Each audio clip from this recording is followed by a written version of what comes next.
வணக்கம். நிரதி சினிமா விமர்சனத்திற்கு உங்களை அன்புடன் வரவேற்கின்றேன். இன்று நாம் பார்க்க போவது கிங்ஸ்டன் என்கின்ற தமிழ் திரைப்படத்தின் விமர்சனம். கமல் பிரகாஷ் என்பவருடைய இயக்கத்தில் வெளிவந்துள்ள இந்த திரைப்படத்தில் ஜி.வி. பிரகாஷ்குமார், திவ்ய பாரதி, சேத்தன், அழகம் பெருமாள், சபமோன் போன்ற பலர் நடித்துள்ளனர். இந்த திரைப்படம் ஒரு ஹாரர் திரைப்படம், திகில் திரைப்படம். படத்தின் தொடக்கத்தில் 1982 வருடத்தில் கூவத்தூர் என்கிற மீனவ கிராமத்தில் மீனவர்கள் மீன் பிடிக்க செல்லும் பொழுது சிலர் இறந்து திரும்பி வருகின்றனர். அது வந்து ஏதோ ஒரு துஷ்ட சக்தி, தீய சக்தி அங்கு இருக்கின்றது என்று நம்பப்படுகின்றது. அப்புறம் கவர்மெண்டே வந்து பார்த்து சொல்றாங்க, இல்ல இதெல்லாம் ஒன்றும் பண்ண முடியாது, நீங்க மீன்பிடி தொழிலை விட்டு வேற ஏதாவது தொழிலுக்கு போய் விடுங்க என்று சொல்கின்றனர். அங்கே இருந்து அவர்கள் தூத்துக்குடி பக்கத்தில் இருக்கு, அங்க போயிடுறாங்க. இந்த இடத்துல வந்து ஒரு போர்டு வச்சிடறாங்க, இங்கே மீன் பிடிக்க கூடாது என்று. மீன் பிடிக்கிறவங்க இங்கதான் அந்த பக்கம் யாரையும் வர மாட்டாங்களா? ஸோ இது போன்ற அதுவும் இல்லாமல் கவர்மெண்ட் அஃபிஷியலே சொல்றாங்க உள்ள பேய் இருக்கின்ற மாதிரி. அதெல்லாம் கொஞ்சம் காமெடியா இருக்கின்றது, இருக்கட்டும். ஸோ இங்கேதான் படம் துவங்குகின்றது. இதில் தொடக்கத்தில் பிரகாஷ்குமார், ஜி.வி. பிரகாஷ்குமார் அவர்களை அறிமுகப்படுத்துகின்றனர். அது ஒரு சவ வீடு. அங்கே வந்து அவர் பாடலோடு அறிமுகமாகின்றார். அப்புறம் பாத்தீங்கன்னா அந்த ஊரில் இருந்து மீன்பிடி தொழிலை கைவிட்டு வெளியே சென்றவர்கள் சபமோன் என்பவர் முக்கியமானவர். அவர் தூத்துக்குடி போய்விட்டு அங்கே அவர் டான் மாதிரி ஆகிவிடுகின்றார். தூத்துக்குடி துறைமுகத்தில் மீன் பிடிக்க போறவங்க எல்லாமே அவர் என்ன சொல்றாரோ அதுதான் செய்ய முடியும் என்கின்றாரோ வாழ்ந்து விடுகின்றார். அவருக்கு ஜி.வி. பிரகாஷ்குமார் ரொம்ப ஒரு செல்ல பிள்ளை, சரிங்களா? ஸோ அதனால அவர் இந்த சவ வீட்டுக்கு கொஞ்சம் பணம் கொடுக்கின்றார். இதுல என்ன பண்ண ஒரு கமிஷன் எடுத்து வச்சுக்கிறாரு, மிச்ச பணம் மட்டும் கொடுக்கின்றார். அப்போ திவ்ய பாரதி, அவங்க தான் ஹீரோயின், அவங்க வந்து கேட்கறாங்க, ஏன்னா இந்த பண வீட்டுல இப்படி பண்றீங்க, நல்லா இருக்கா அப்படின்னு சொல்லிட்டு. இது ஏன் சொல்றேன்னா, மெயினாக இவர் சொல்றது என்னவென்றால், எனக்கு ஒரு போட் வாங்க வேண்டும், அதற்காக நான் பணம் சேமிக்கின்றேன், இது எந்த வழியாக இருந்தாலும் சரி நான் பணம் சேமிப்பேன் என்று சொல்கின்றார். எனக்கு இங்கே என்ன புரியவில்லை என்றால், அவருடைய சபமோன் வந்து ஒரு பெரிய பணக்காரர் தான், ரொம்ப செல்ல பிள்ளைன்னு அவர்கிட்ட போய் கேட்டிருக்கலாம். இருந்தாலும் இந்த எண்ணம் தான் கடைசி வரை படத்தை கொண்டு போகின்றது. அடுத்தபடியாக ஜி.வி. பிரகாஷ்குமார் மற்றும் அவங்க நண்பர்கள் எல்லாமே வந்து அந்த இடத்தில் தீய சக்தி இருக்கின்றது அப்படின்னு சரிப்படுத்தி விட்டு நம்முடைய மீன்பிடி தொழிலை இந்த மீன்பிடி ஒரு கிராமமாக மறுபடியும் மாற்ற வேண்டும் என்கிற ஒரு முனைப்பாக இருக்கின்றனர். இதுதான் படத்துடைய கடைசி வரைக்கும் இந்த கதை போகின்றது. இந்த கதையில் அடுத்தபடியாக நாம் திரைக்கதையை பார்ப்போம். திரைக்கதை சொல்வதற்கு முன்பாக படத்துல டைரக்டர் வந்து முதல் பாதியில ஒரு கதையை செட் பண்ணும் இல்லைங்களா, அதை வந்து நல்லா செட் பண்ணியிருக்காரு. இரண்டாவது பாதி முழுவதுமாக திகில் விஷயங்கள் போகின்றது.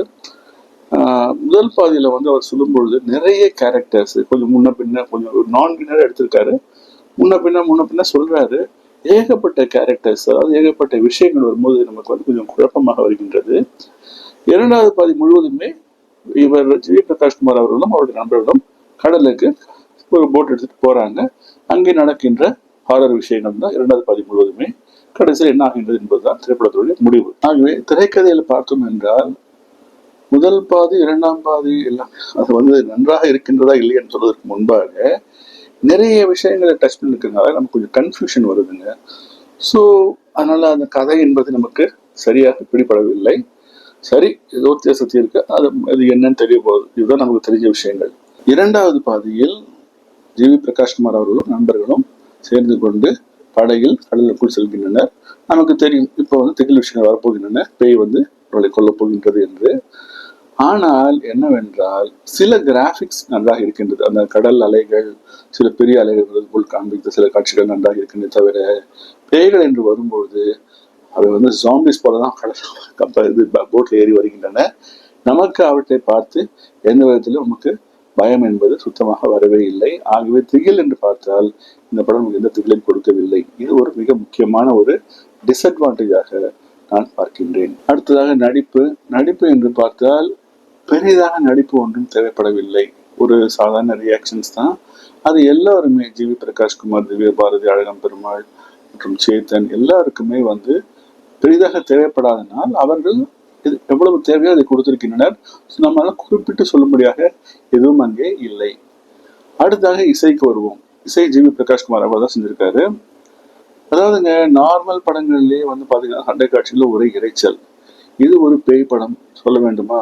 இறைச்சல் போட்டு டம்மா அடிக்கிறாங்க. தவிர அந்த சத்தத்தை கேட்டாலும் நமக்கு பேயை பார்த்தாலும் நமக்கு வந்து பயமே சுத்தமாக இல்லாத அளவுக்கு செஞ்சிருக்கின்றனர். நிறைய நம்ம சைலன்ஸ் யூஸ் பண்ணிக்கலாங்க, திடீர்னு காமிக்கலாம் கூட காமிச்சிருக்கலாம். ஆதலால் ஜி.வி. பிரகாஷ்குமார் அவரிடம் நான் எப்போதுமே எதிர்பார்க்கும் ஒரு டூயட், ஒரு மெலிதான ஒரு மெலோடியஸ் சாங் இந்த திரைப்படத்திலும் இல்லை. வெறும் இறைச்சல் மட்டுமே. கடைசியாக நம்ம டைரக்ஷன் வருவோம்.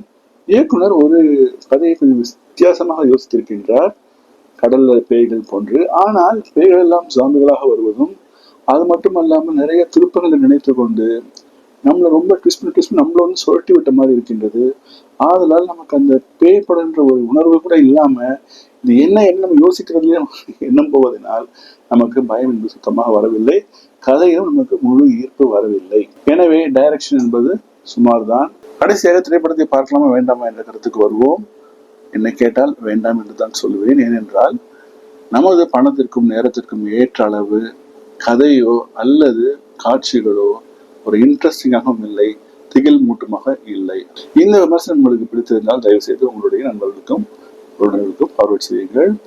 தினதி சேனலுக்கு சப்ஸ்கிரைப் செய்யுங்கள். உங்களை மீண்டும் அடுத்த பதிவில் சந்திக்கின்றேன். அதுவரை என்றென்றும் நன்றியுடன் வணக்கம்.